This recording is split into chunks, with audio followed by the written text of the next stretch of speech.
Hello students, আমার চ্যানেলে তোমাদেরকে স্বাগত। শুরু করছি ক্লাস 10-এর একটি ভূগোলের ক্লাস। তো তোমাদের সামনে রয়েছে দেখো অধ্যায় বায়ুমণ্ডল, একটি নোটের ক্লাস। ঠিক আছে, তো আমি তোমাদের কিন্তু মাঝে মধ্যে আমার এই চ্যানেল থেকে আমার এই ভিডিওই কিন্তু আমি তোমাদেরকে নোটস দিচ্ছি। ঠিক আছে, তো বায়ুমণ্ডল অধ্যায় থেকে একটি গুরুত্বপূর্ণ পার্থক্য যেটা দেখো, নিরপেক্ষ বা চরম আর্দ্রতা ও আপেক্ষিক আর্দ্রতার পার্থক্য, এটা 3 নম্বরের জন্য তোমাদের পড়বে। আমি কিন্তু তোমাদের সাজেশনেও দিয়েছিলাম এটা 3 নম্বরের একটা পার্থক্য হিসেবে কিন্তু তোমাদের সেকেন্ড ইউনিট টেস্ট এবং স্কুলের টেস্ট পরীক্ষা এবং আগামী বছর তোমাদের ফাইনাল পরীক্ষার জন্য কিন্তু এই পার্থক্যটা ভীষণ গুরুত্বপূর্ণ।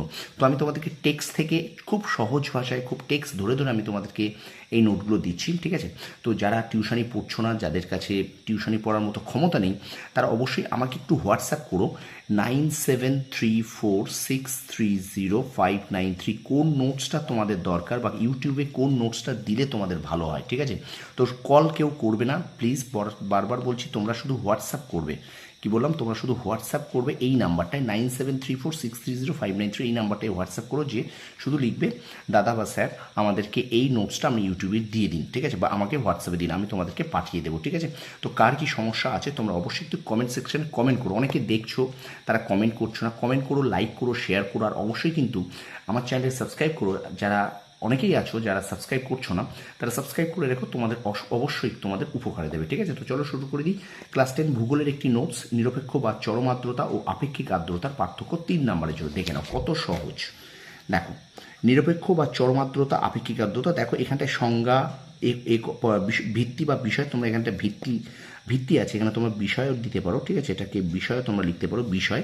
ওকে, তো এখানে দেখো এই বিষয়টা তোমরা মাঝখানে দেওয়ার চেষ্টা করবে। আমি বারবার বলি, বাঁ দিকে দিলেও অসুবিধা নেই। তাহলে সংজ্ঞা, একক, প্রকৃতি, সর্বোচ্চ অবস্থা, গুরুত্ব। ঠিক আছে, তো চলো আমরা দেখে নিই এবার।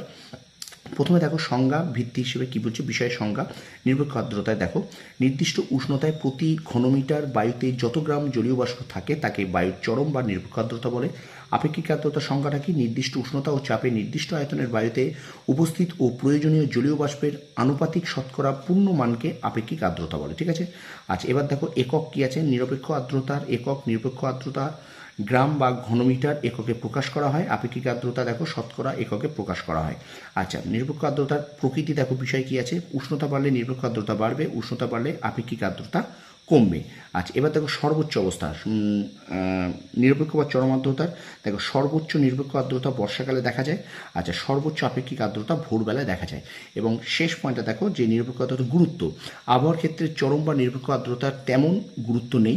ঘনীভবন, অধক্ষেপণের মতো আবহাওয়া সংক্রান্ত ঘটনা আপেক্ষিক আর্দ্রতা দ্বারা নিয়ন্ত্রিত হয়। তো এই ছিল তোমাদের নিরপেক্ষ বা চরম আর্দ্রতা ও আপেক্ষিক আর্দ্রতার পার্থক্য। তোমরা 3 নম্বরের জন্য 3টে পয়েন্ট দেবে, 3 নম্বর যদি পড়ে 3 নম্বর 3টে, এখানে 3 পয়েন্ট, 3 নম্বরে আসার চান্সই বেশি। তো 5টা আমি তোমাদেরকে দেখালাম, তো তোমরা 3টে পয়েন্ট লিখবে, 3-এ 3 পাবে। ঠিক আছে, অবশ্যই কিন্তু ভিত্তি বা বিষয়টা মাঝখানে দেবে, বাঁদিকে নিরপেক্ষ বা চরম আর্দ্রতা লিখবে, ডান দিকে আপেক্ষিক আর্দ্রতা দেবে, আর মাঝখানে ভিত্তি বা বিষয় দিয়ে 3টে পয়েন্ট লিখে দিলেই যথেষ্ট, তোমরা 3-এ 3 পেয়ে যাবে। ঠিক আছে, তো এই ছিল তোমাদের নিরপেক্ষ বা চরম আর্দ্রতা ও আপেক্ষিক আর্দ্রতার পার্থক্য 3 নম্বরের জন্য। তো ভিডিওটা অবশ্যই একটু লাইক করবে, কমেন্ট করবে, বন্ধুদের মাঝে বেশি করে শেয়ার করবে। আর কোন নোটসটা তোমাদের দরকার তোমরা অবশ্যই আমাকে হোয়াটসঅ্যাপ করতে পারো 9734630593 এই নাম্বারে। ঠিক আছে, আর যারা এখন আমার চ্যানেলটা সাবস্ক্রাইব করি প্লিজ সাবস্ক্রাইব করে রাখো, আর পাশে থাকা বেল আইকন প্রেস করে রাখো। তোমরা সফল হও, তোমাদের সাফল্য কামনা করি। ধন্যবাদ।